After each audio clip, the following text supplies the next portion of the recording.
This person single-handedly brought a superpower like America to its knees.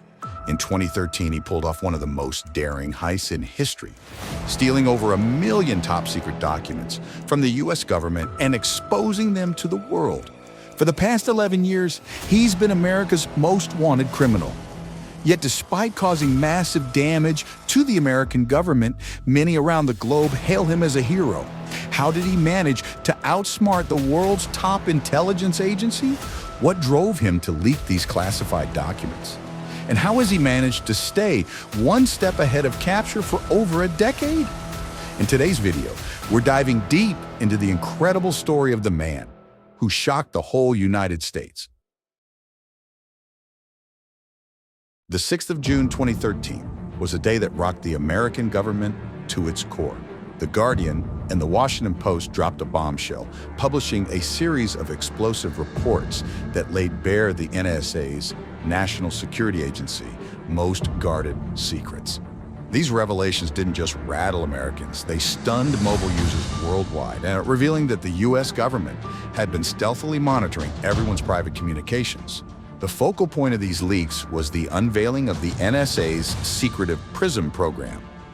PRISM was a shadowy initiative that provided the US government with backdoor access to personal data from tech behemoths like Google, Apple, and Facebook.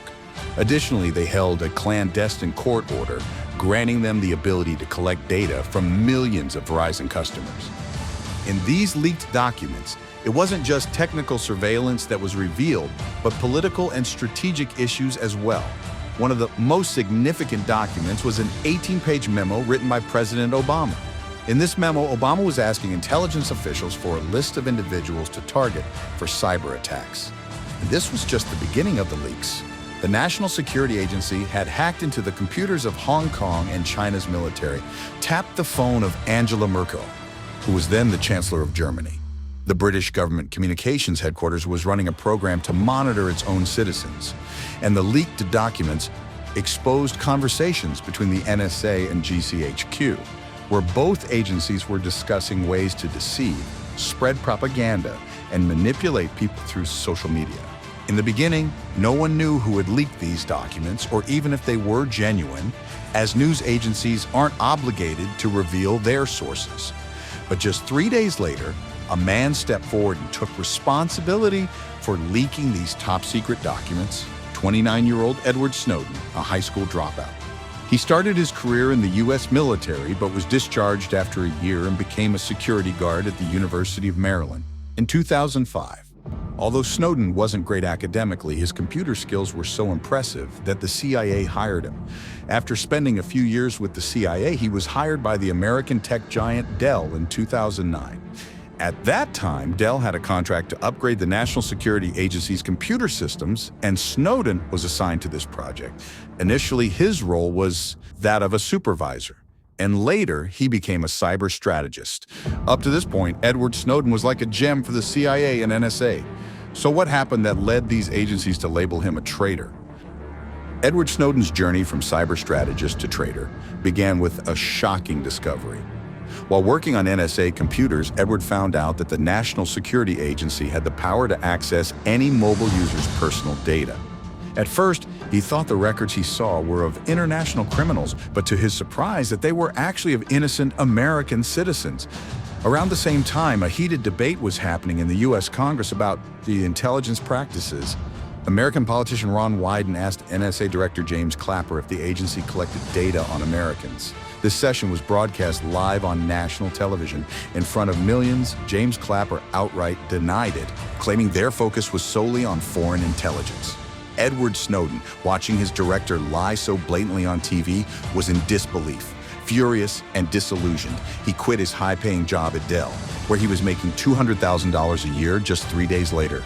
In 2013, he joined Booz Allen Hamilton, a firm that worked closely with the US military, CIA, and NSA. Once again, he was placed on an NSA project.